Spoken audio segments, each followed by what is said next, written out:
Enjoying DebateCon 5 so far? Good? I'm going to take that as a yes. So my name is Thomas Sheedy, president and founder of Atheists for Liberty, a 501c3 nonprofit organization that stands for free speech, free thinking, and freedom for all. This is day 2 of DebateCon. Yesterday was the religion debates, but even though day 2 is getting a little more political, well, this is definitely a topic that I'm interested in. I'm going right into the audience once this starts. So for all those that are watching here in the audience and live online, try to follow us at Atheist Liberty on social media, and you can find us on YouTube and plenty of other platforms. We're an ever-growing organization active throughout the country, and this has just been such a tremendous event. We're very thrilled to be sponsoring DebateCon 5 here. So thank you all so much for watching, and now I'm going to hand off the microphone to Dr. James himself. Thank you so much. We are very grateful for our sponsors. In fact, I want to mention one who can't be here right now. Sean Simanko from Uncensored America has been a huge help for DebateCon 5. So I do want to say, if you haven't yet, check out their link in the description box if you enjoy debates. They host a lot of juicy debates as well. Another sponsor is Manifold, the world's largest online social prediction market.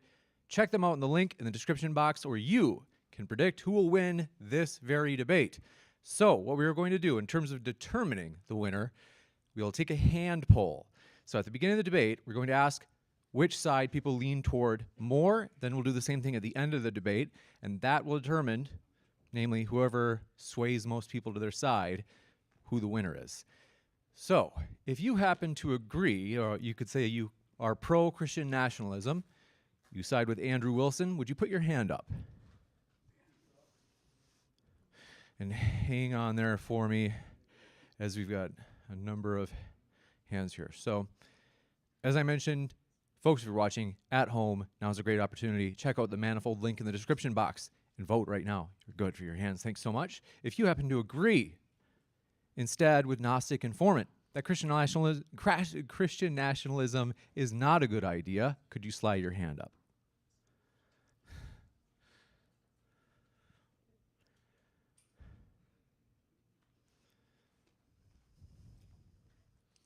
You got it.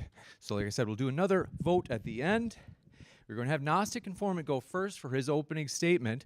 Thrilled to have you here, gentlemen. We are getting right into it. These are approximately 5-minute opening statements. Gnostic Informant, the floor is all yours. Wait a second, James, just very quickly. I'm concerned Brianna Wu may have touched one of these water bottles. Can I have a different bottle of water? We'll work on that. Okay, thank you. Gnostic Informant, the floor is all yours. All right, so I'm a last minute fill-in. The other one at least I had some weeks to prepare from yesterday. This one was like 2 days ago. I found out that I was going to fill in for this one. So I got a few notes put together in the last hour or so, but I think we're going to do good. I think the back and forth will be good. So classical liberalism, in my opinion, has been so effective for society that's the reason why so many countries have followed suit after, obviously, the French and American Revolution, and then it just completely took over the world, basically. Most modern countries have some sort of constitution, some sort of list of civil rights that are protected by the state. And it's led to the thriving of different areas, not just science, but the arts. I mean, I was in Egypt, and they do have local music there, but I couldn't believe how much I was hearing American music there. I mean, we're dominating in media and in film and music because we live in a society where people are free to express themselves and put out that type of literature or film or whatever it is that other places don't really have the ability to do. And so the reason is because in order to have scientific advancements, you have to have a environment where there is no dogma putting pressure on people, where there isn't a state-controlled theocracy, if you will, which is what Christian nationalism is, theocracy, that is getting in the way of people doing things that are, exploring areas that are considered to be blasphemous or whatnot. And so classical liberalism also offers people who are religious to be religious. So it sort of covers the other end too. I don't know if you ever heard of Rajneeshpuram. It was like this cult out in Oregon, a bunch of new age weirdos out there. I think it was like in the 80s or 90s. They had their own commune. It was a disaster. Don't get me wrong. I'm not like saying this was a good thing. Is that the people are retarded guy? I don't know. Was that OSHA? Was that him? Yeah, OSHA. The point is, they had the ability to do that under this Constitution. They had the ability to go and build their own community, and you can have homeschool. Nobody's stopping you from homeschooling and setting up your own community of a church. In fact, during the Bolshevik Revolution, we had floods of refugees from Russia that came here because this was the best place to go, that they could freely set up their church and start a Orthodox community in America. So classical liberalism doesn't just give atheism to people, it gives them the choice to choose a religion. We do have one example still around today of what could be considered Christian nationalist nation, and that's Armenia. I'm interested to hear what he thinks about this, because Armenia has a state religion. The government is pretty much tied to this state religion, the church, the Armenian Church, Orthodox Church, but they also score on the CPI, Corruption's Perception Index, 47 out of 100, which is 62nd worst out of 180, behind Saudi Arabia and behind Costa Rica, just in front of Jordan and Kuwait. So they're sitting right with their buddies that are all theocracies. And then at the top 20, you have all of the classical liberal nations. Denmark, number 1 with a 90 score.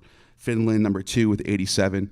United States, I don't think anyone here disagrees. There's some corruption in the United States, but we're still in, I think, 20 or 21 with a score of 69, well above Armenia. And then there's other areas, other nations that aren't necessarily Christian nationalists. They do actually have constitutions, but are majority Christian as far as the culture goes, like Argentina and Costa Rica, or Brazil, where Rio de Janeiro, where the giant Jesus is just sitting over the whole city. And these are places where poverty and unemployment and lack of labor, violent crime, drugs, gangs are just rampant. So Christian culture isn't really doing much about that. So I was thinking, since you're the one on trial here, I just wanted to ask you, how would you enforce this? How would this even go about when we already have a mostly, even people who don't consider themselves liberal, whether they're libertarian or center-right, would probably align more with constitutional republic ideals than Christian nationalism. I don't know. I don't even know what the percentage might be. I would probably say 90% of the country would align with what I'm saying right now. Not this room for sure, though, but that's okay. How would you enforce that? And also, which Christian denomination? Obviously, you're Orthodox. So, what about Protestants? Who I was at a Protestant church for 6 years. 15 seconds. Okay, who said the Catholics were all going to hell and so are the Orthodoxy? What about them?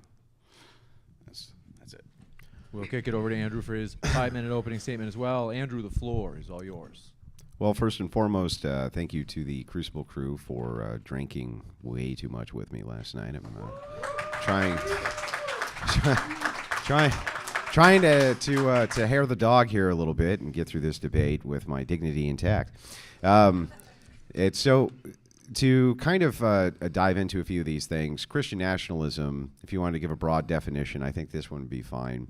It's a form of religious nationalism, focuses on promoting the Christian views of its followers in order to achieve prominence or dominance in political and social life. So often the criticism that you'll hear from your opponents when you're talking about Christian nationalism is about enforcement.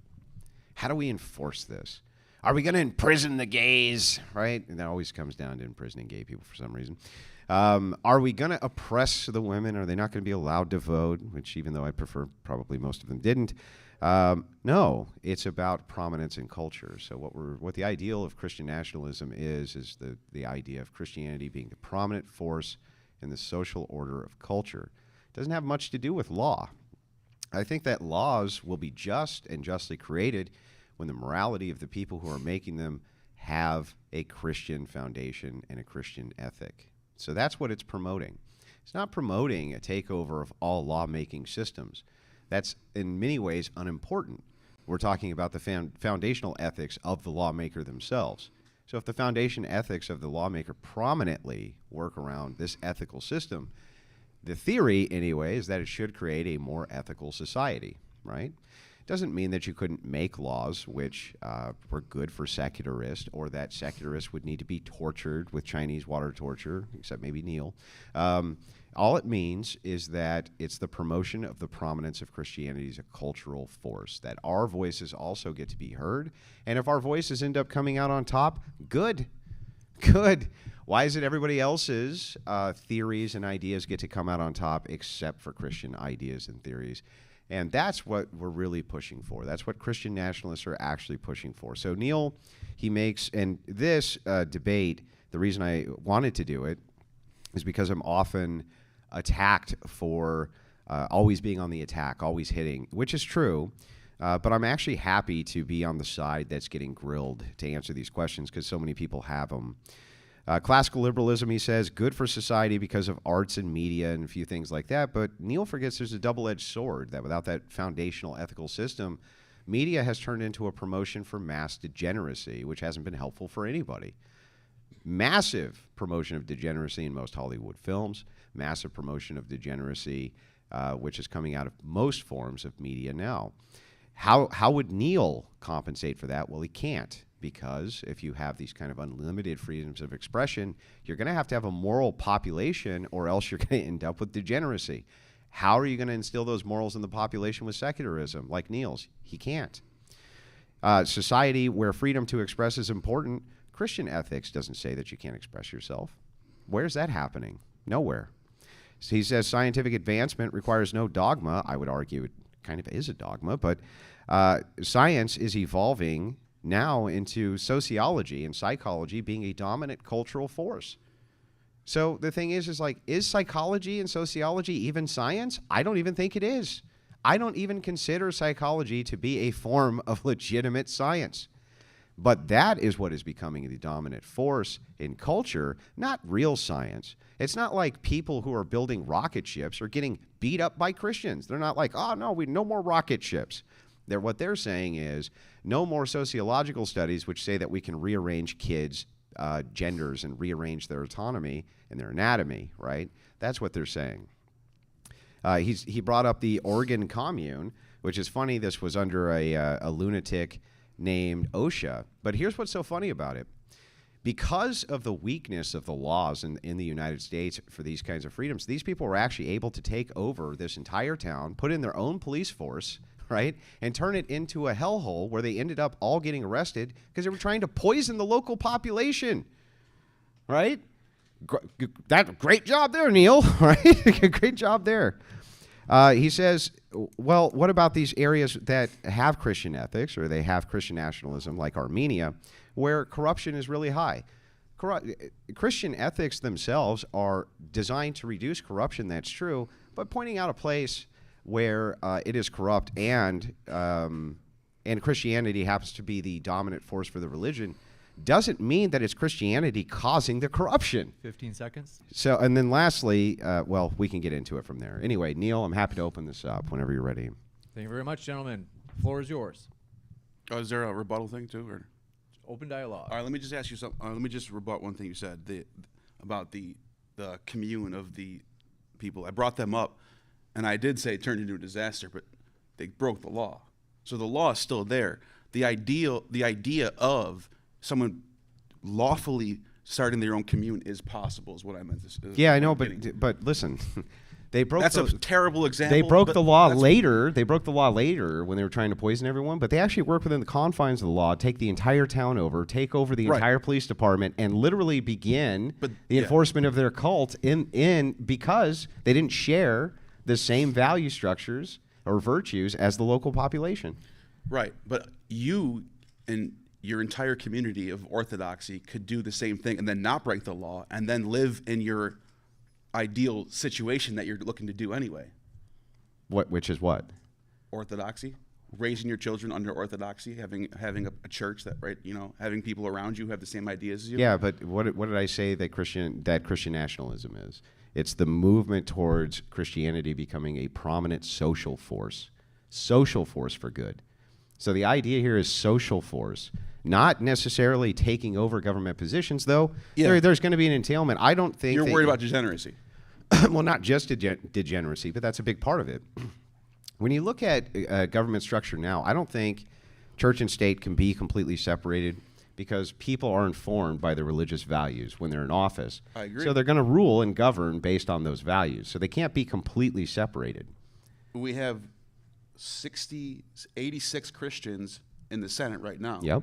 And I mean, most of them are Christians.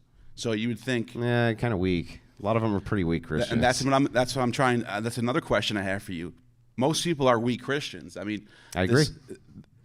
How do you get That's how we people- know that Christianity is not the dominant social force in How do society. you get people to think the way you think without like extremely harsh law?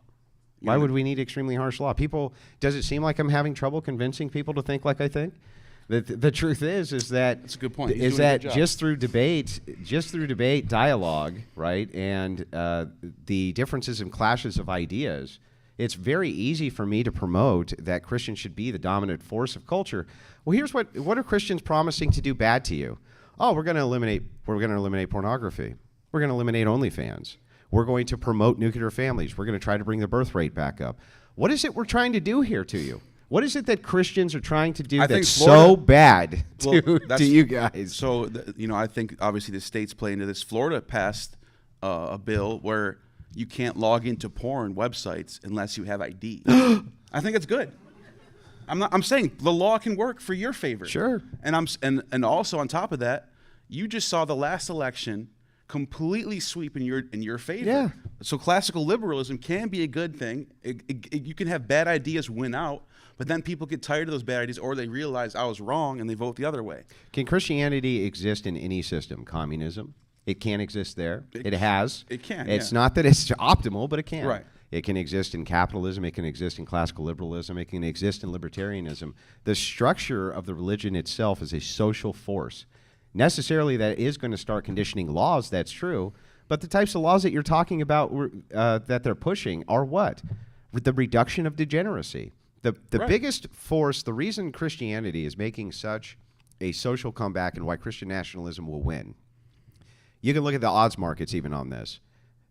Christian nationalism is winning because of the backlash towards degeneracy, which classical liberalism allows through art and culture. Other than this room, where is Christian nationalism winning? Didn't you just give an entire case for Christian nationalism, sweeping the entire government and they're laws Christians, and not nationalists, though. So I'm not saying that. There's a difference between Christian nationalism and then just having a bunch of What's Christians. the in power. difference? That they're not enforcing laws that are Except the one restricting- that they just passed in Florida. Well, that's fine. Yeah. That's not Christian. Is that your idea of Christian Well, nationalism? no, I think that you brought it up as an example Yeah. of how Christian social force can lead to law. So that would be Yeah. part of Christian nationalism, sure. But that's also what the point of a democratic republic is that you have representatives in there who have different ideas. 86 of them being Christian, and they are going to be. Yeah, why do we need guys in there who have the idea that we need to legalize porn? That's not Christian nationalism. That's just democratic republic working. Yeah, It just happens to be working in your favor at this point. yeah. nothing wrong So with that. great. But what is Christian nationalism? It's the idea of promoting the social force towards the ideas of Christian ethics. It's not necessarily the idea of taking over government. That's just an entail. Once people become ethical, they move towards Christian ethics. So it's really we just take Christian over government populism. anyway. So it's really just Christian populism. Is that probably a better term? Yeah, that's a term that I often interchange with Christian nationalism is Christian populism. It's the idea of the social force of Christianity being the dominant force for culture, period. And so, the questions I was asking, where do you go into, like, okay, church and state, let's go there. You said the church should have dictation over certain areas. Like what? Like marriage? Like marriage. Okay. And what happens when Buddhists want to get married? They don't get married. What if they want to? They can go to a Buddhist nation and get married. What do you mean? No, I'm kidding. I'm kidding. Relax. If it comes to secular marriage, things like this, if Buddhists want to get married, if we keep the state out of it, then who cares?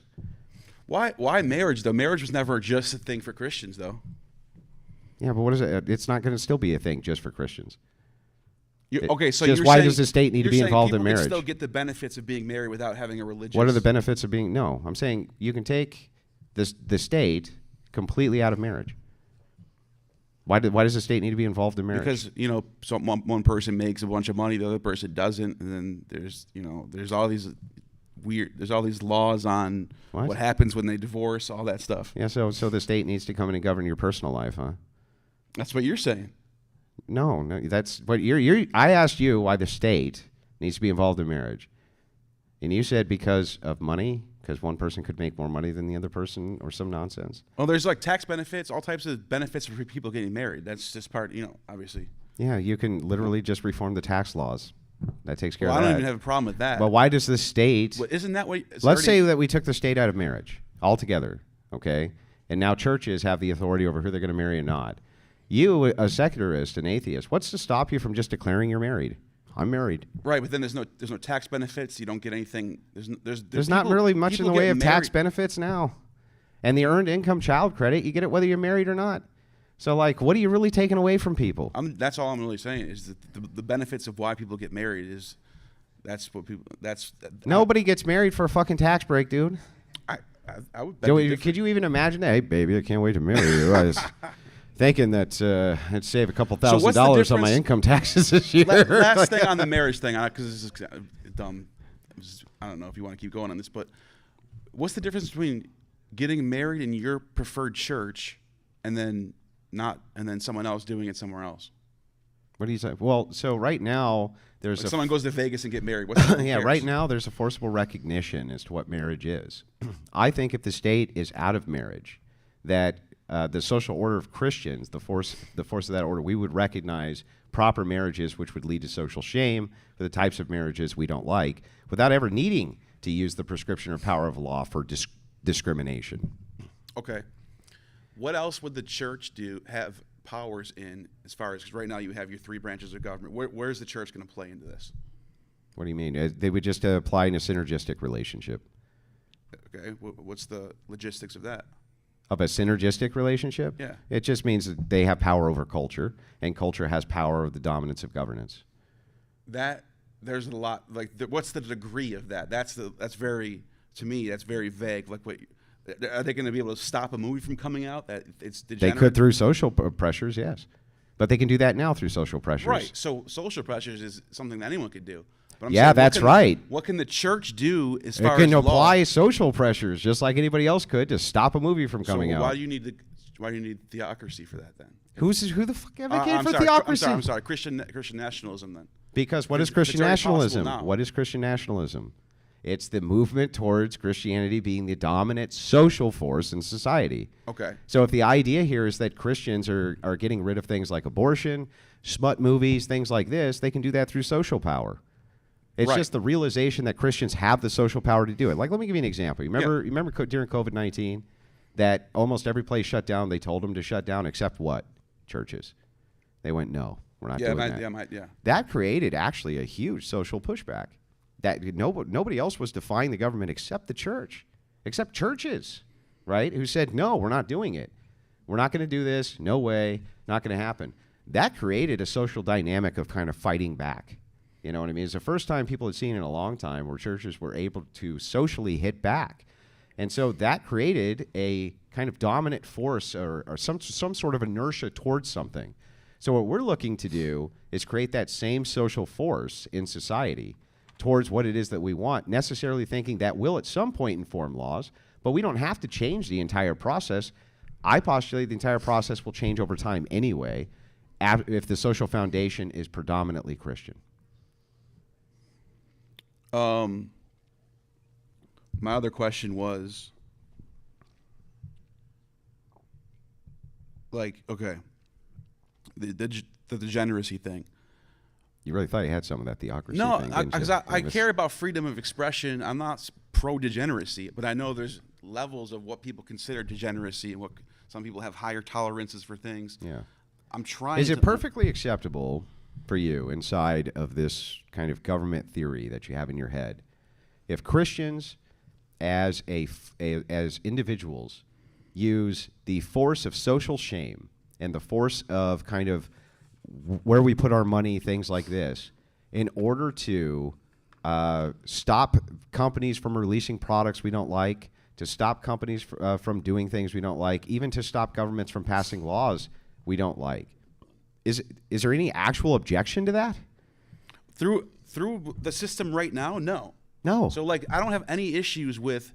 But Christianity, even if I disagree with the politics, yeah, the last election is the last election people voted, and that's what it is. Sure. But that's democratic republics. That's the. That's just the structure of governance. It's working. But like I said, Christianity can exist in any type of government structure. Yeah. What I'm saying to you is that that doesn't mean it gets to be the predominant social force, and it's not right now. If Christianity was truly the dominant social force in society, porn wouldn't exist, right? It wouldn't exist. We would have laws against it. We would have laws against transgender, doing reassignment surgery for kids. We'd have laws against these things. But it's not just Christianity that has ethical dispositions against porn, for example. Other faiths do the same thing. Can't wait for them to join us in our fight for social supremacy of Christianity. Great. So what's the difference between what's going on right now and then just people are becoming Christian? What do you mean? Like, what's the difference between what you're saying and... Because right now Christianity is not the dominant social force of the United States. And the aim of Christian nationalism is to make it so. My evidence is... I thought you said it was just realizing that they have the power. No. What do you mean realizing they have the power? I thought you just said it's them realizing that they actually do have the power because they're the most dominant group in... No, that's not what I said. Yeah, I think you're talking about when I was talking about churches themselves realizing they had power to fight back against COVID. Right. Yeah. That which was a thing where people realized, wait, the church... So when you talk about institutional power in the United States, the left wing's institutional power is through media, right? I don't think we would disagree there, right? It has been through media for the last 60 years. And through these various tech companies until recently, that's been a huge source of their power, too, for propaganda, this and that. All the right really has is just, the largest institution we could have, which is churches. But for a long time, they've been very silent on political issues, haven't really pushed too hard on them, except for maybe abortion. What Christian nationalism is proposing is that the social order inside of society be shaken up, where Christians become the dominant force and stay that way for social cohesion, adherence, and then eventually policy shaping will be in the image of those ethics. It's not a radical overhaul. It's not necessary for there to be a radical overhaul of the current laws and regulations, because if people follow those ethics and their constituents follow those ethics, those things will be demanded anyway. And what happens when different denominations and when the Protestants start arguing with the Catholics and the Catholics start arguing with the Orthodoxy? What happens then? What happens then is that we have theological differences, and then we start arguing about which one becomes the social force, which has always happened. But the kind of uniform ethics of those who believe in the Nicene Creed, right, they don't change, not kind of the universal grounding. We're going to agree on a lot more than we disagree about. Yes, we'll fight over theology, that's true, but atheists fight over all sorts of different things when it comes to science and harm principles and stuff like this. It seems to still be okay. They can still unite over some issues, and it seems to be all right for them.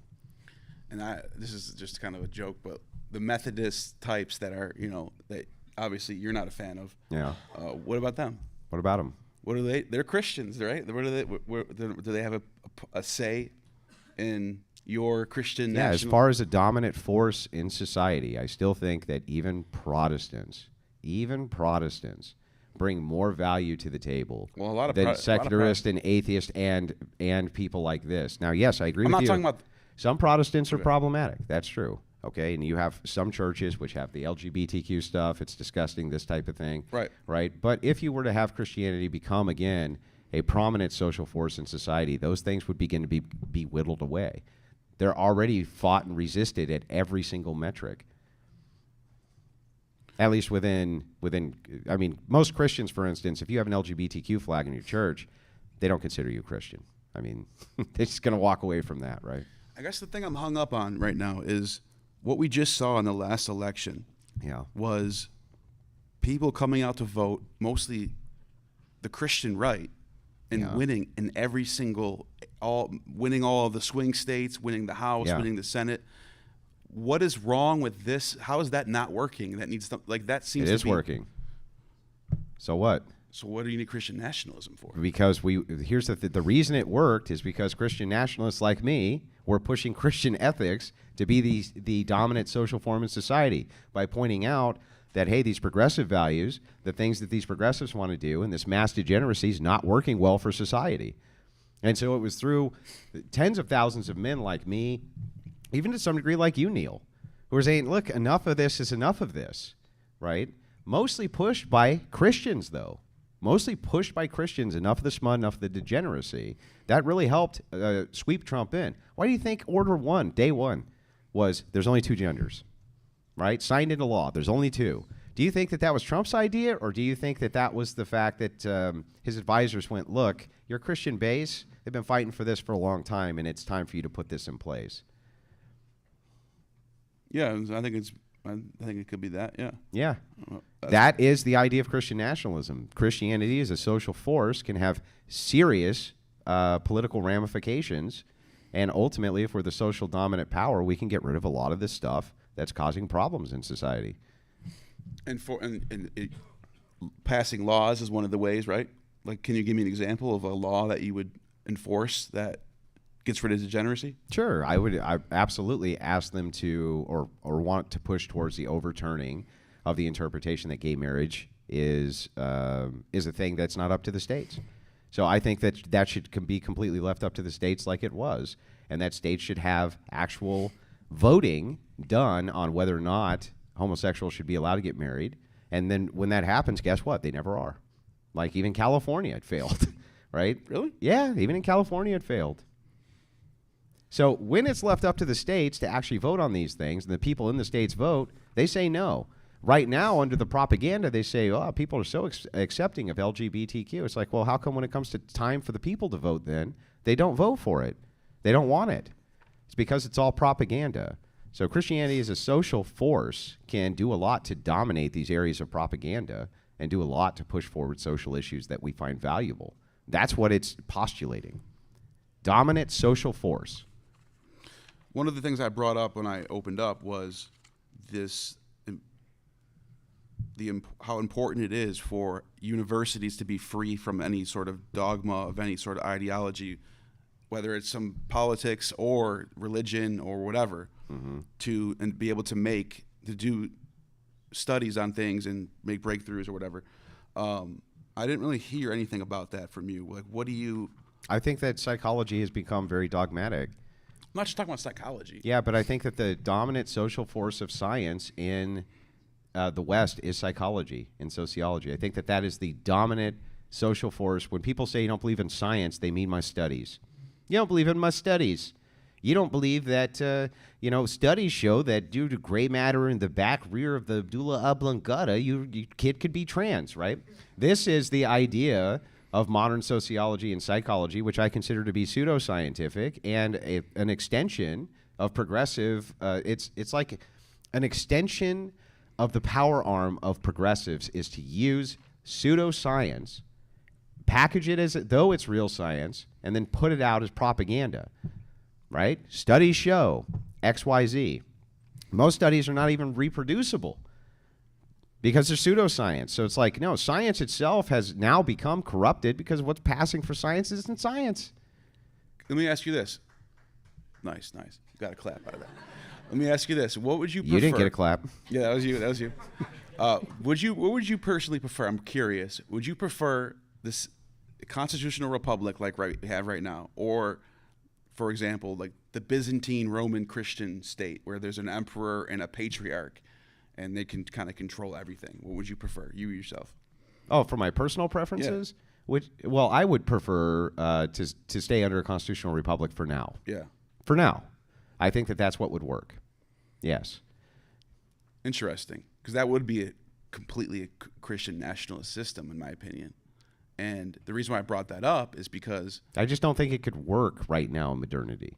Yeah. Right? Me neither. Yeah. I don't think it could work right now in modernity. That doesn't mean that there's not going to be a time for it, because I think there will, but that takes societal conditioning, like serious long-term conditioning. Christian nationalists are postulating a 300-year plan, just like the great churches which were built in the past that took hundreds of years.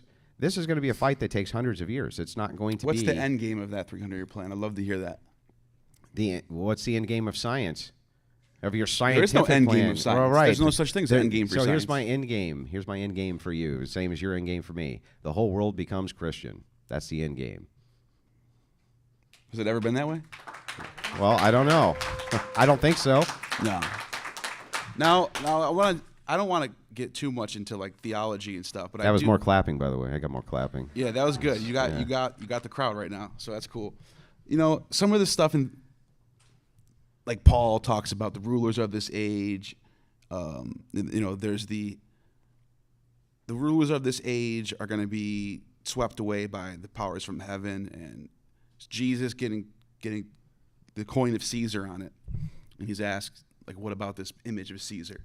And basically he says, give to Caesar what is Caesar's, give to God as what is God's. There was this idea in the Gospels and in Paul's epistles that this world is evil.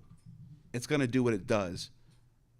Carry your cross, be a Christian despite what's around you. Yeah. But I'm seeing from you that forget about that. We need power. I see a more Nietzschean approach. We should be in power. We should be controlling culture. Well, no, it's not a Nietzschean. I mean, look at the real. It's not a Nietzschean approach, or I'm not when saying you say, I'm just saying yeah, that's you're when you you're say looking for when you will say to power. pragmatic, you're not talking about philosophical pragmatism. You're talking about, we say in the Commons, like practical. You mean like kind of practical when you say pragmatic? Yeah. Yeah. So, yeah, sure, it's practical. But because it's practical doesn't mean that that's what the meaning of it is. Just to say that I live in this society too, Neil. These guys all live in this society too. Right. Because we're Christians, we're not supposed to be devoted to suffering for suffering's sake, right? And if we can make these positive changes, which we call these sins of omission, if you can help, if you can do something you don't, that's sinful. Yeah. Okay? That's No, I a sin agree of with that's a sin of omission. So it's like, why shouldn't we be making these sort of adjustable changes that we can make to the things which in conditions which are going on around us, to the benefit of not just us but everybody else? Because we know Christianity is true, we know it's righteous, we know it's real, we know it's something that benefits everybody even if they're not Christians. Why shouldn't we be trying to rein this stuff in, utilizing our own social power, right? And what are we talking about by social power? Are we saying show up with cudgels and beat people to death? The opposite. We're saying, hey, boycott them, stop buying their stuff. Or we're saying, put a significant amount of pressure on this company so they stop doing X, Y, Z. Or, hey, put some pressure on your elected officials, right, to say, hey, why don't you pass something that says you got to be 18 before you can go on a porn site? But what you just said is there's nothing that now needs to change to do what you're talking about. There is something that now needs to change. Do that through the. There is what needs to change right now is that Christians need to become and move towards and continue to stay in, when they achieve it, the dominant social power. Which they can do through voting and. I totally agree. They can So do I don't- all that through voting and everything kinda else. back So if where we I say was a before. Christian nation, like what did you think we thought what did you think Christian we were saying? nationalism That we were sound- going to bring in the Byzantine Empire, declare Trump the emperor, and then No, like not what that did you far. what did you No, think we were trying to do here? When I hear Christian nationalism, I think of some sort of theocratic system where the church is has actual powers that it can dictate certain things in society. Power is a strange thing because power what can be an institution that you give authority to, even if it's not elected. Like this happens now, okay? there are certain, like let's say the World Health Organization, right? I didn't elect anybody in the World Health Organization, neither did you. Right. But you're not going to argue with me that they're not a very powerful group. True. And it's because when they release their mandates, documents, things like this, people give it a lot of adherence. They like, wait, these are experts. We should listen to what they're saying, right? We have a lot of trust in them. They exercise a lot of power, right? Power is not always exercised through just voting and through things like this, but also through the trust of institutions or the trust of value structures that people have. So you could have an idea of like a Christian social order, which has a lot of power, just because they say things like, look, we're going to put significant pressure on you to put in Christian ethics from the top down, using democracy, using voting, using your systems. And aren't we allowed to do that under your system? Aren't we encouraged to do that under your system? So why shouldn't we be just going full bore to grab as much of that power as we possibly can so that we can make those changes? I'm just trying to figure out what the difference is then. Between what? Between the system we have right now that just worked. That Christians aren't the dominant social power. That's the difference. And when Christians become the dominant social power, then you'll have true Christian nationalism. What does that look like to you when they have this dominant power? What does that look like to you? That significant pressures are then put on government institutions and NGOs to become an arm of Christianity rather than operate with independence against Christianity. Okay, an arm of Christianity, what does that mean? What are they doing? So like right now, NGOs will give money to groups to infiltrate churches to give them counter training towards LGBTQ, right? Bunch of documents just recently released on this. I'm sure you read them, okay? A little bit. Yeah. So the NGOs, non-government organizations give out tons of money to various groups who go in and say, hey, look, you guys are having trouble with LGBTQ, people getting the correct counseling in your church. Don't worry. We have a special counselor, faith counselor, come in and help assist, train you away from things like conversion therapy, this type of thing, right? So these are special interest groups by secularist organization and atheist organizations, which are trying to infiltrate the church to exercise power. We're just offering to do the same thing in reverse. Okay, how about we send in our non-government organizations and we say, hey, look, OnlyFans people, let us give you some training on how to get the fuck out of OnlyFans, right? Let us do the same thing, just in the opposite direction. Let us push forward the values and ideas that we have. And if you're willing to use force for your ideals, you can't then be hypocritical and say we can't use force for our ideals. Let's talk about that for a second. Okay. People start to rebel. And you get, even if it's not the majority, let's say you get there. Yeah. The majority of people in power are Christian, but the people aren't. And people start to riot and destroy cities. Yeah. What are you going to do? Yeah, so you would do the exact same thing you would do right now under your constitutional republic. Martial law, right? So there's no difference again. That's what I'm kind of getting at. Like what there's a difference. What am I telling you the difference is? You're going to enforce it. Yeah, so listen. So let's do an experiment, a social experiment, just like right now. So we can see if let's try it this way. Do rights exist?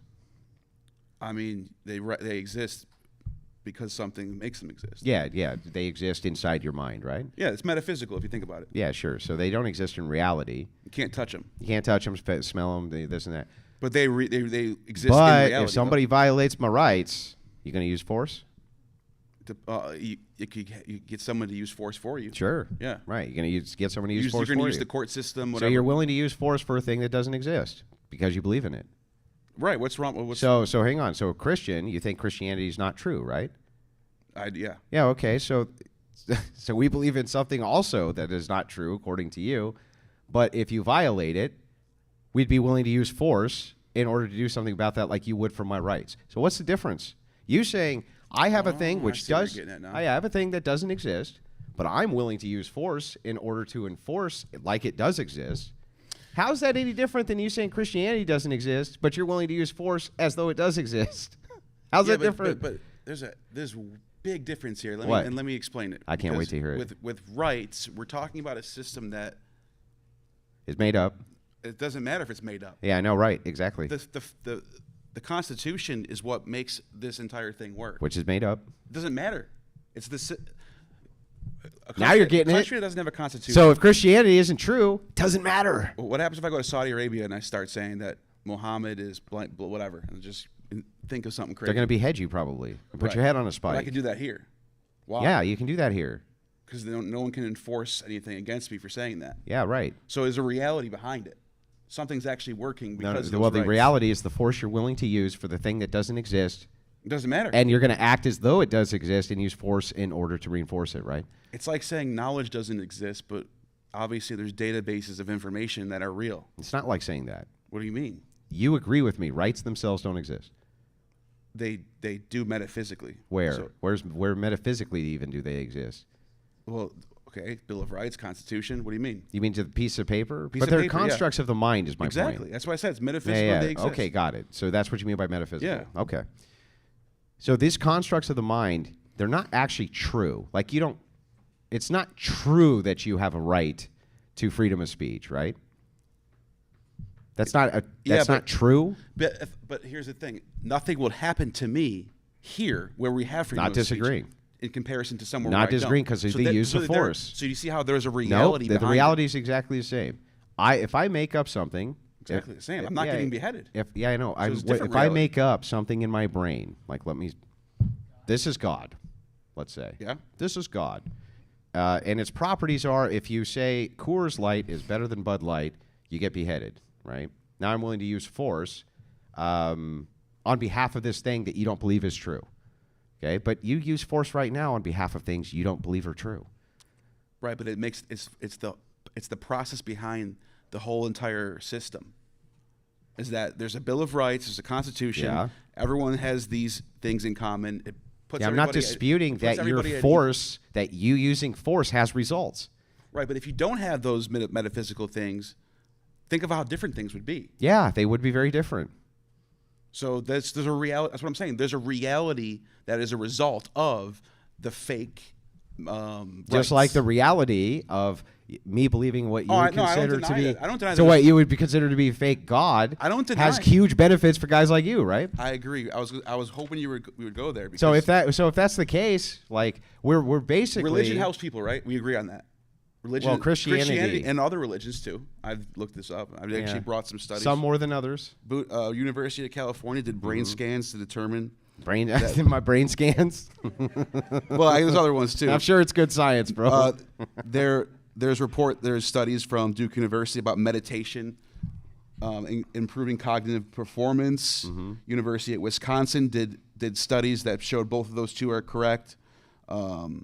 The point is, people who are religious do have better lives. Yeah. But that's why I'm agreeing with you that even if it's metaphysical, not real, there's a reality behind it. But the same thing exists for rights, right? No, there's no reality to rights. I just explained it. No.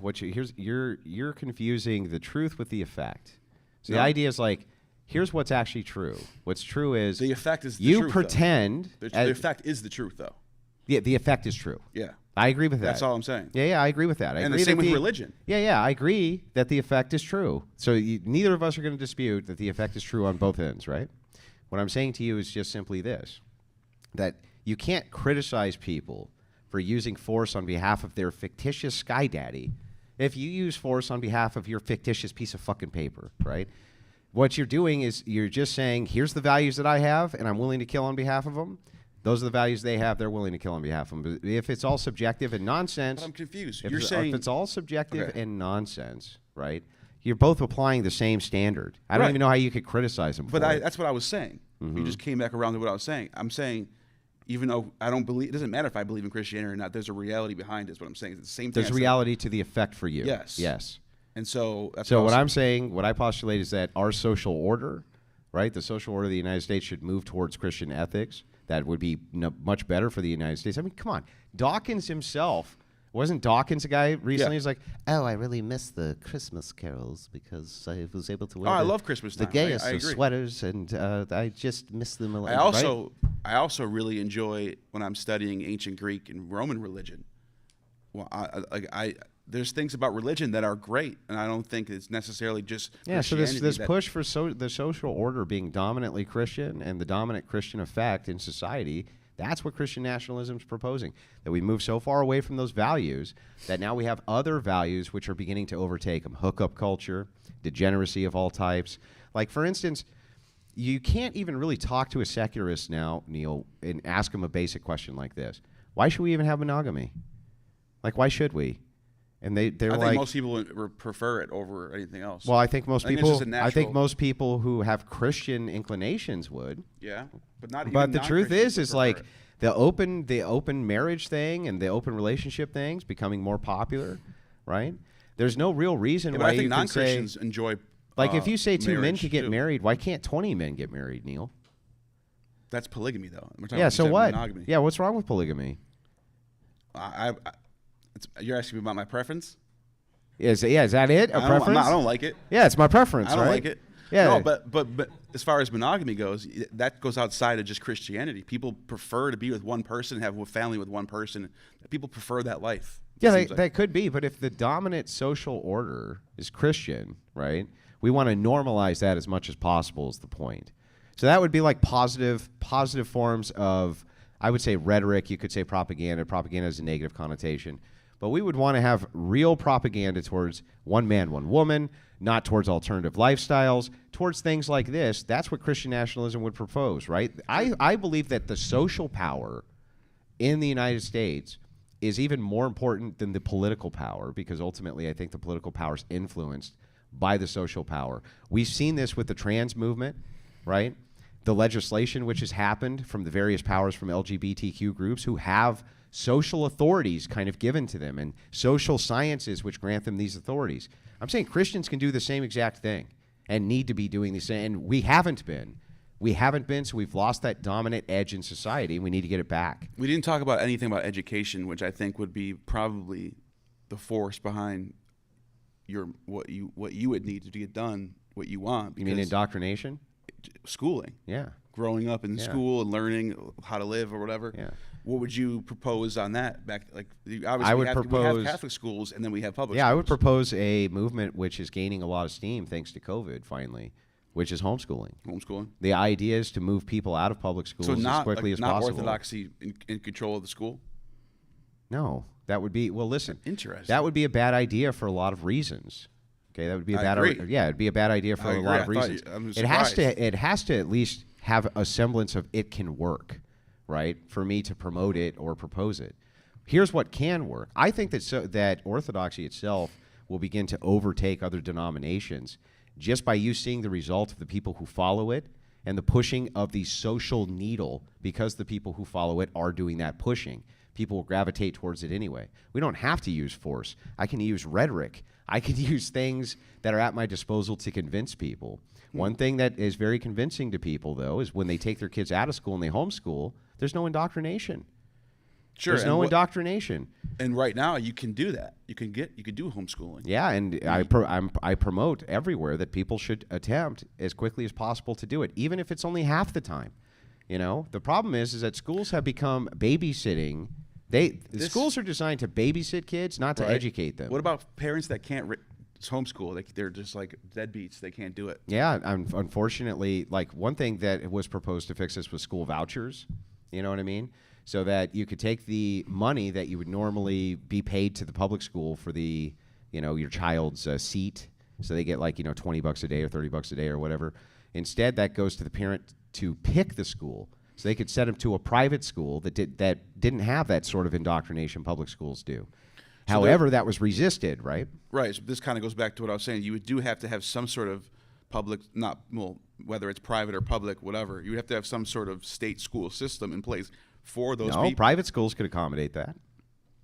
Private Christian schools So you could would accommodate basically that. what you're saying is just get rid of public schools, then everyone else can choose between private. Well, public and schools homeschool. aren't producing people who are very, very educated, man. Most of them can't read. They I don't can't have the write. numbers on me, Our but literacy levels are low, I don't know right? how You can pull it accurate that up. is. I mean, you can Google it on your phone. Go ahead. Look at the literacy rate. It's not great, Do you feel like our schools are cranking out educated people, Neil? Well, I'll take your word on that. But Do you think so, Neil? Do you think they're Cranking cranking out educated people? yeah, You do? I went to a public school, and I know plenty of people who are lawyers and doctors and high positions. That went to public school Public with school you? with me, yeah. Yeah, okay. I'm not everybody, obviously. Yeah. A lot of dipshits who are coming out of these public There's a lot. schools, right? That's Yeah. all right. I'll give you that. There's a Yeah. lot of dipshits in public school. So the thing is like, look, you can give parents the choice to utilize that money to move into a school district which is good for them, right? Yeah. So no, Neil, the Orthodox aren't here to say we're going to take over the entire government with use of force and machine guns. We're here to say through social and gradual change, right? We want to produce the results that we want by becoming a dominant force in society. By the way, that's how communists got where they're at with us. Yeah. Doing the exact same thing, right? I just propose it in reverse, and that is Christian nationalism. Invade their stupid little NGOs, wreck their little safe spaces, get right in their stupid little faces, and tell them no. What was your reasons when I brought up the Oregon thing, and I also brought up the refugees from Russia coming here? They were actually setting up, because they speak Russian, they didn't speak anything else, and they came here and set up little communes in certain places in America, and some of them still exist to this day. Yeah. What was your?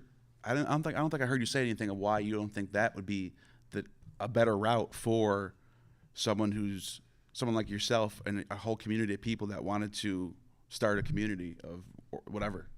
Communes exist right now, Orthodox communes especially. Yeah. They're called monks, right? They live in literal communes that are supposed to be self-sustaining. Not saying everyone has to be a monk. I'm saying you have. But that's how they live. Build a brand new like little a city basically. Yeah, for what? For what purpose? I don't want some of the society. I want all of it, Neil. Yeah. We don't want a few souls. We want all of them, Neil. It's like Pokemon, right? You got to catch them all. That's true. That is kind of the end game that you mentioned earlier. Yeah. So we want them all. You don't get any. Right? It's all our pizza.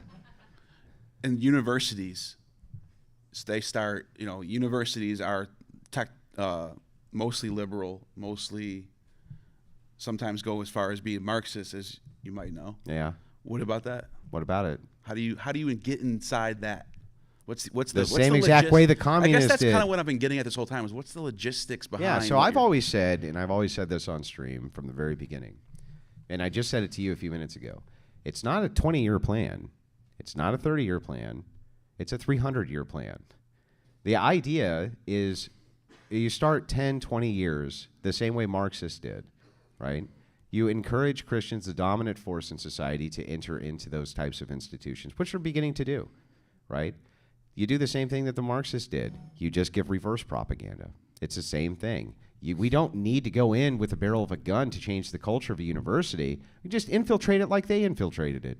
So I guess I almost don't object to what you're saying. Of course not. It's completely reasonable. Because what you're saying is we're going to do it through the system right now, and we're just going to. Christianity has always done this.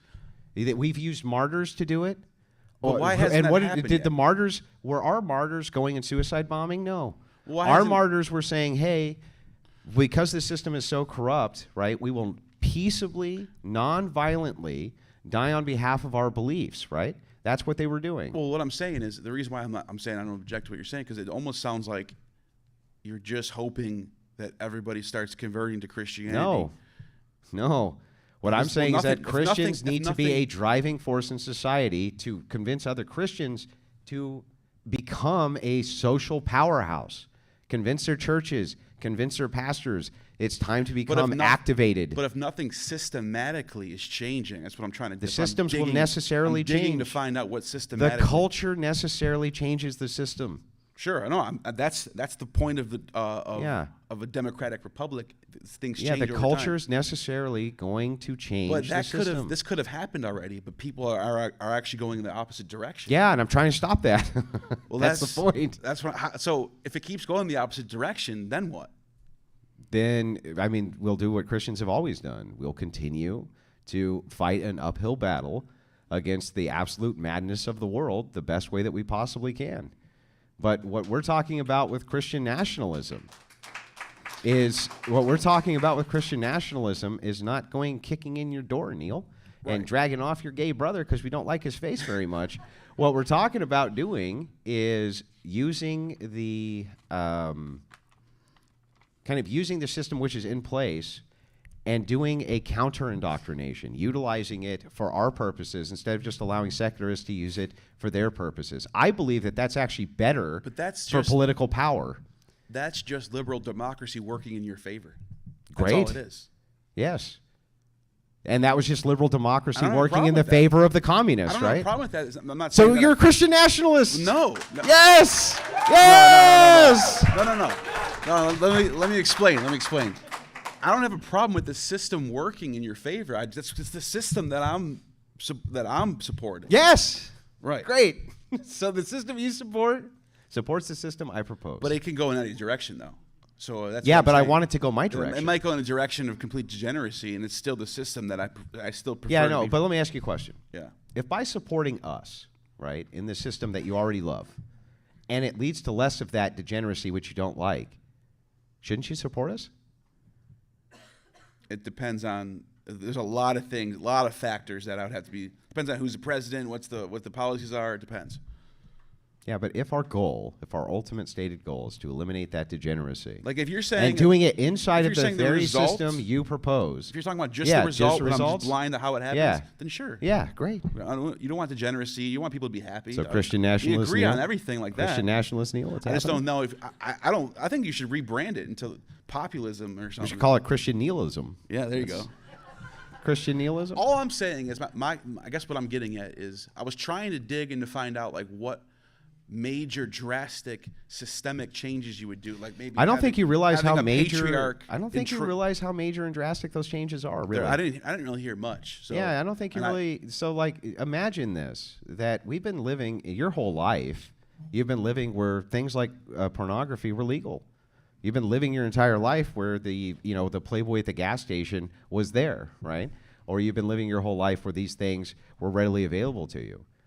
You imagine you say, well, this is just a moderate change that porn is gone. It's like, no, that's a major change. That's Sure. a major societal change, one that you've never even lived without. right, and So, like, for you to say, well, these just sound like really moderate changes. Like, in a way, that's great for me. Sure. Because I can go, well, yeah, we're just barely tweaking the system. So just don't look over here. Go Right. over there and do your thing, right? But what I'm seeing it happen through the democratic process of the democratic republic. Yeah, that's the system.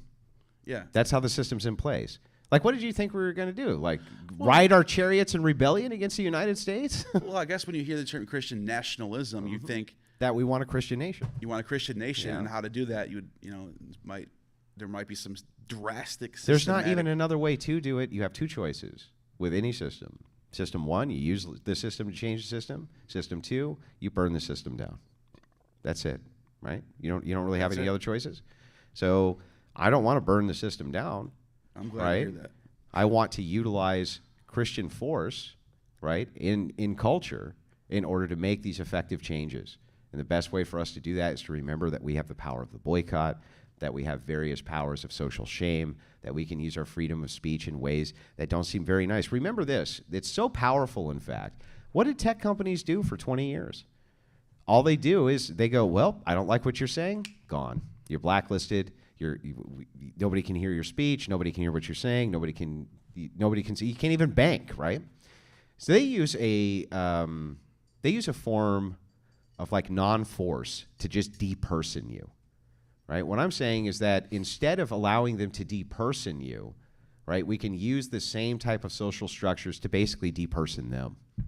To say, nah, under our system, since most people agree with me and the social shame is there, maybe the prostitute can't come into our bakery. Maybe the prostitute doesn't want to because people give her the dirty looks and the this and the that, I'm right? glad you brought that up. Who determines what if you just want to use that person's a prostitute? I don't want to serve them, even though they're not. Yeah, I mean, that's I'm saying gonna- like the reason why Yeah. you have those discrimination Yeah, laws. but that's, but that happens now. Like, that happens now. They just hide it, right? Like, I don't want to serve this person based on this or that. You know what I Yeah. mean? They have all sorts. They just don't admit what the motivation. Well, I don't is. even think people should have to serve someone. regardless Yeah, of exactly. So that's not even against your value structure anyway. It's libertarianism, right? I'm If not- I don't like the color of your eyes, I don't have to serve you.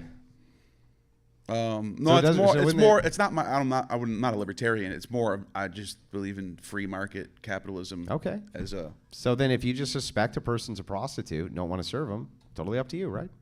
Yeah. Yeah. If you're as an owner of your own company, I Man, think. it's Christian nihilism. Really, that's the thing. It's going to happen. Going to happen. I mean, This isn't much of a trial, Neil. No, I mean, look. What I'm hearing. Does the prosecution rest? Well, what I'm hearing is, I don't want to change anything. I just want to get people to agree with me and get into places of power, and then Really, change. so what you heard from me is I don't want to change anything, really? Well, no. I don't want to change anything as far as the structure of democratic republic. Yeah, just like the communists. The communists used and subverted the structure of power. I'm saying Christians are also going to use and subvert the structure of power. But then, once they had control, they completely went into complete power. Where it was a command economy and directly from the state in control of everything. And that's what I was trying to figure out, if that's where your Christian nationalism was heading. But hang on, back up. I'm talking about communists in the United States. Communists in the United States. Oh, you're talking about just in the United States? Yeah, have already subverted power. Okay, but they didn't need to education change. systems. Yeah, they didn't need to change any of the democratic structures because the same weapons they use, we can use. You're talking about like Marxists in academia, stuff like yeah, that. Not just Marxists in academia, but I mean Marxist in propaganda and media. Okay, because I was thinking you're saying the propaganda and media means more than anything. You need to understand this, right? It's like if everybody ignores a law. It's not a law. That's why this happened during the mask mandates. If everybody in an area ignored the mask mandates, they didn't exist. The law was completely useless and worthless as long as people ignored it. It's the social power that matters. It's the media power that matters. Right. The propaganda that matters. You can also choose. You can also choose between Fox News and CNN. There's different media outlets that puch different. Well, the media landscape has changed, which makes this possible in a way that it didn't used to be possible. Yeah, no, I actually think that's good that the media landscape should change and be more diverse. Yeah, but it makes this idea actually now possible and viable. It's actually possible. It's actually viable. Where now, okay, we got X. We have other public platforms. We're not getting thrown off for saying, hey, we have alternative ideas about transgender, LGBTQ. We have alternative ideas. When it comes to immigration, we have alternative ideas. When it comes to who we're going to import into our nation, who have different foundational ethics than we do, right? We have all sorts of different ideas now. And so it's like now, though, we're not just being depersoned for them because the landscape of the technocrats has changed. Last thing I want to ask you about, and then because I think we're getting towards the end, to have a free market system, you sort of need there to be some free reign on what you consider degenerate, what's not.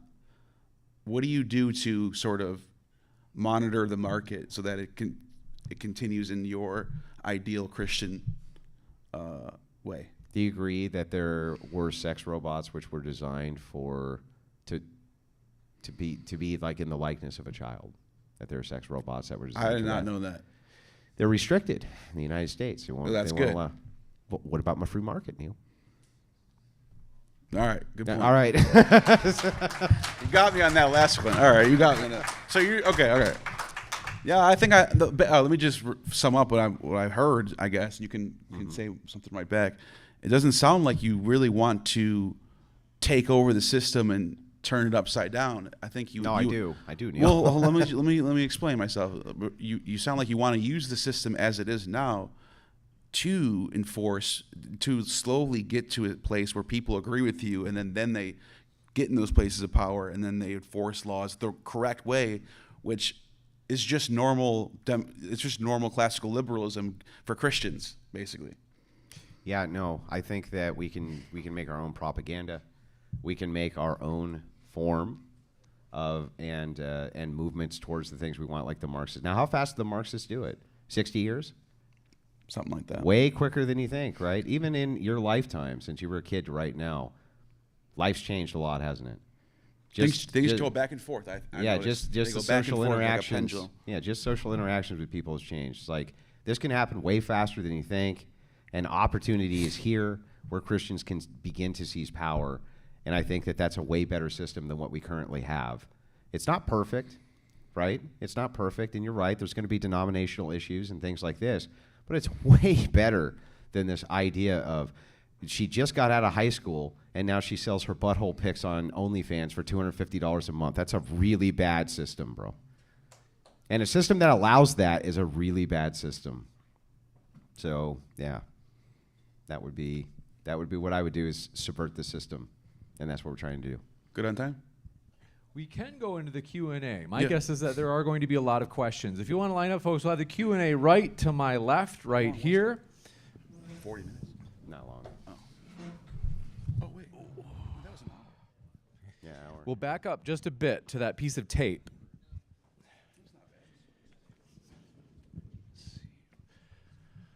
All right. So I'm going to hold on to the mic as usual, just to be sure your questions are short and pithy.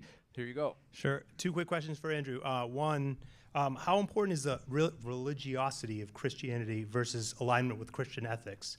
And then the second question is, we sign our names and date them to a date and measure all time relative to Jesus' birth, globally, not just nationally. So you can't cash a check, you can't have a document up in court. So to what extent are we not already winning a 2,000-plus-year-old game, and we just have a mismanagement problem that we got to overcome? Yeah, so a couple things. To answer to your second question, yeah, we have a mismanagement thing we need to overcome. Does Christianity ultimately always win? Yes. Is it always going to? Yes, it's always going to. I fully believe that is the case. The gates of hell will never prevail against the church. Then, as to your first question, can you just tell me real quick what it was again? How important is the religiosity of Christianity versus yeah. Christian? Can you repeat it, Yeah, Andrew? without the enforcement. Remember its enforcement arm, right? It's like, so you can be in alignment. Andrew, with, can you repeat the question just so they, because they Oh he was yeah, into the mic. it's how important. Basically, he's asking how important is the belief in God rather than just the alignment towards Christian ethics. So I would say that your alignment towards Christian ethics doesn't mean very much without the belief in God, because that's the thing in which you're deriving the morality directly. So otherwise, you can just change your ethics, right? And we want that unchanging standard. Yeah, and I suppose I meant like. No, all right, we're done. Oh. You got two questions. Yeah, for Andrew, thank you. Is the Christian activism that you suggest vulnerable to corruption without genuine revival? Yes. Yeah. Hey, do you think you'll be coming over to the dark side? I don't know. We'll see. Yeah? Hope so. We have the best pizza. It's really Question. good. No, it's not Question. pineapple. Question for Andrew. So Marxism took about 60 years until it becomes in effect. How long would Christian nationalism be, like, realistically? It can happen very rapidly. It can happen within just a few years, especially when you have a birth rate crisis like we do. It doesn't take long, especially if you're bringing in immigrants from nations which are far more kind of traditionally Catholic and things like this than the Protestants which are here. It could actually happen very rapidly. Yep, two questions. First question is for Neil. Neil, how easy was it for Andrew to just change your complete worldview right then? I didn't change anything. I feel the same about before as when I got up here. I was actually happy to hear that he likes the classical liberal system of voting and having a Senate and House of Representatives and a president. Never said I liked it. I'm just saying, you don't seem like you want to change the system very much, except you want to take the system and make it work in your favor. And I'm fine with that. That's just the way it works. Yeah. So, good question, though. Second question, Andrew. How did you remotely tell Rachel to bring you a beer? She just knows.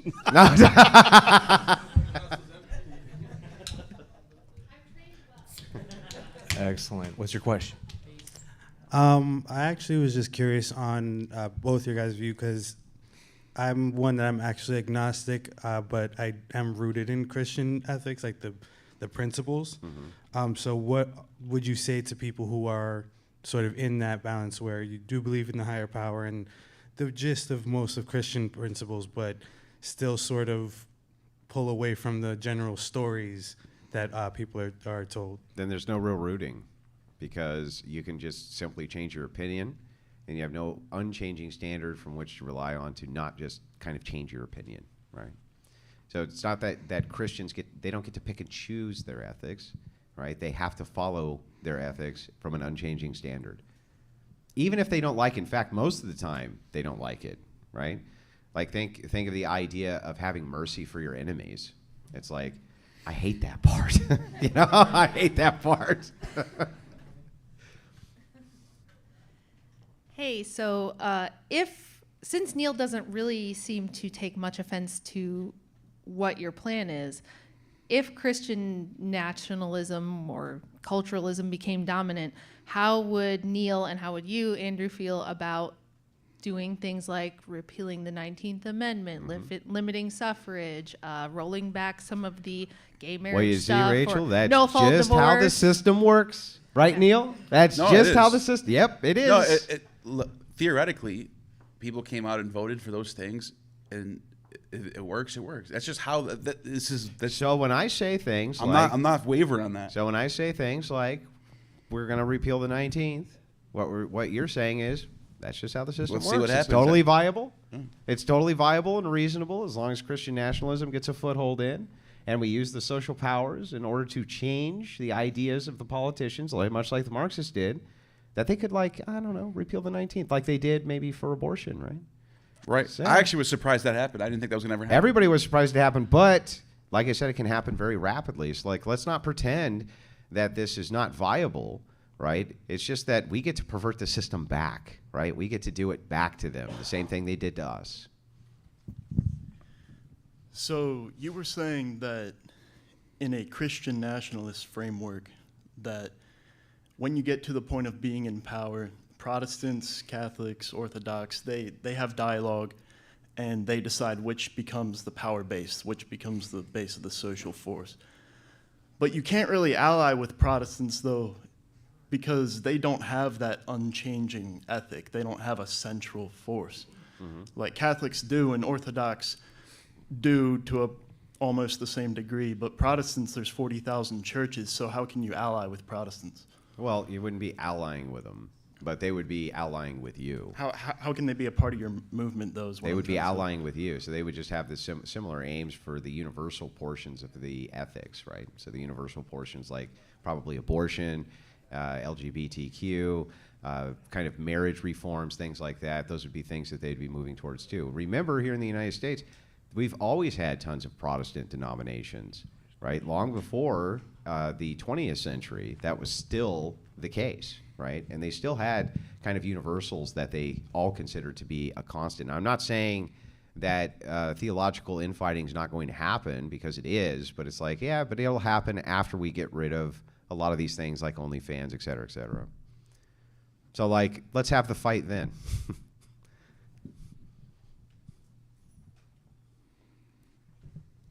What rights were taken away from you as a Christian? What's that? What rights were taken away from you as a Christian? Did I say rights were taken away from me as a Christian? You're kind of talking about rights being taken away from other people and Who? sounding What right? that What right?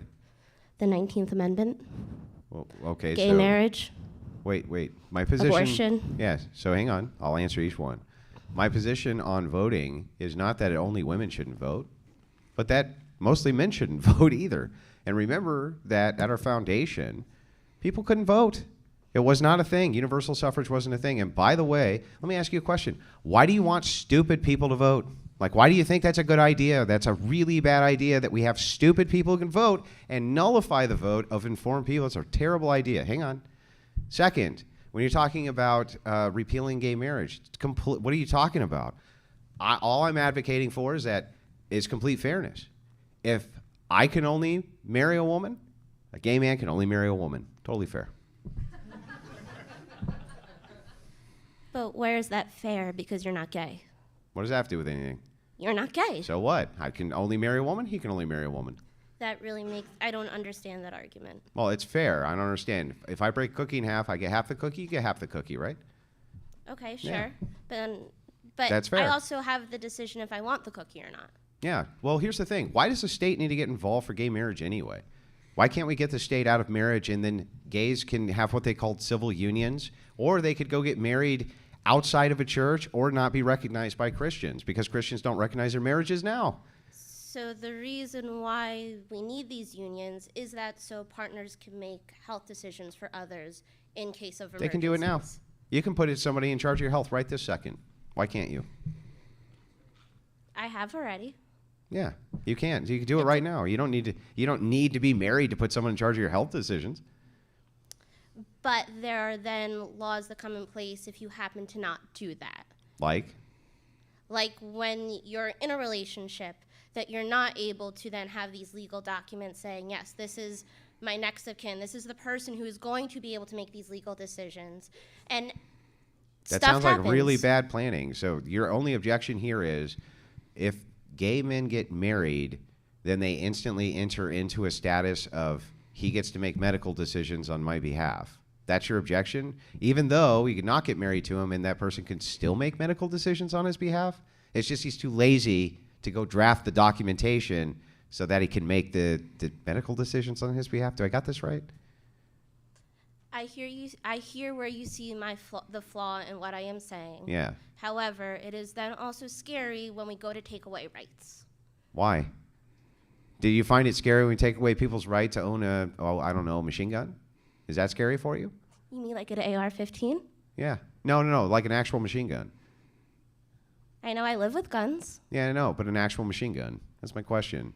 It's like people don't seem to find it too scary to take away all sorts of rights. Oh, no, that was not what, okay. We should all own machine guns. How about that? What's that? We should all own machine guns. Sure, yeah.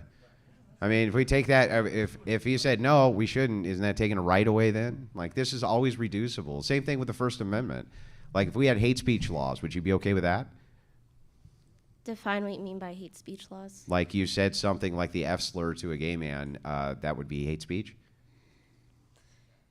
And so you're asking if... Would you be okay with that being a hate speech law is my question.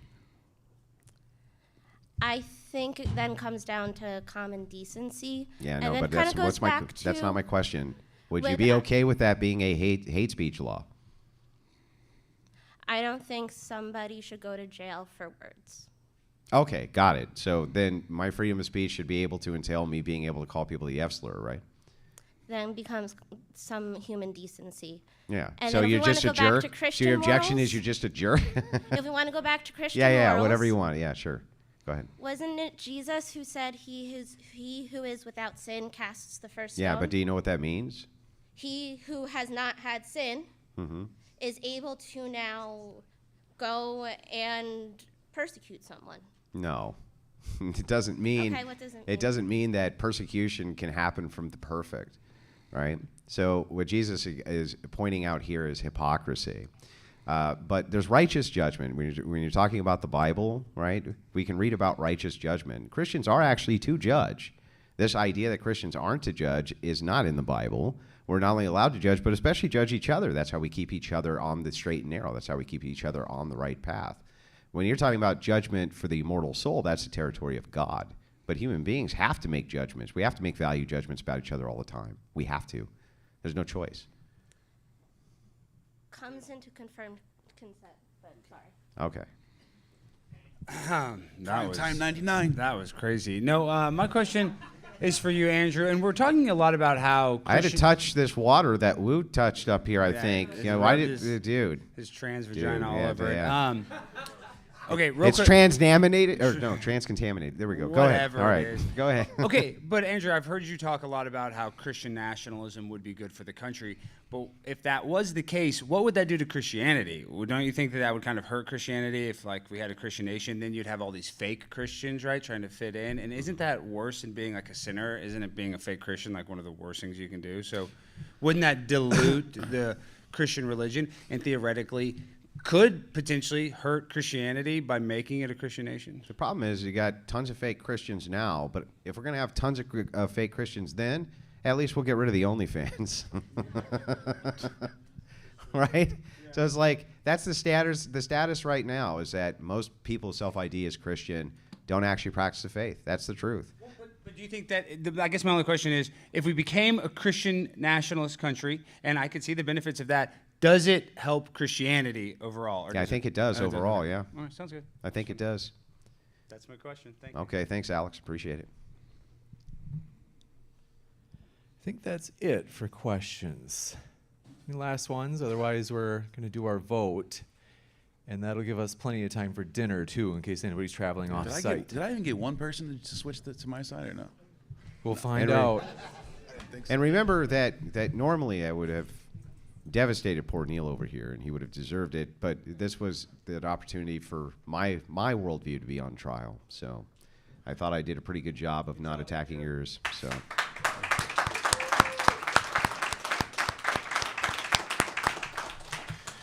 This is the time when we'll vote. If you lean more towards Andrew's position that Christian nationalism, you're like, yeah, that's fine. Or maybe you're pro-Christian nationalism. Maybe I should put it that way. And then remember, only vote if you voted in the first one. And then if you, well, actually, sorry, Bob, you done it, Connie? No. All right, keep your hands up, please. Again, if you're watching online, you can vote at the Manifold link in the description on who you think will be most persuasive in this debate, determined via our hand poll. All right, you can go ahead and put your hands down. And if you lean more towards Gnostic conformist position, where you think that Christian nationalism is bad, you slide your hand up. Nice. Got a couple. That's not fair. They weren't here earlier. I think so. I think you're right. All right, Bob. All right, the first vote, Andrew, 25 votes, Gnostic 10. After the debate, Andrew went up to 28, Gnostic dropped to 5. I win. With that, I think you did. We'll want to give a huge thank you to our speakers. In any case, we're grateful for our speakers. Please give them a round of applause, especially Neil. Especially Neil.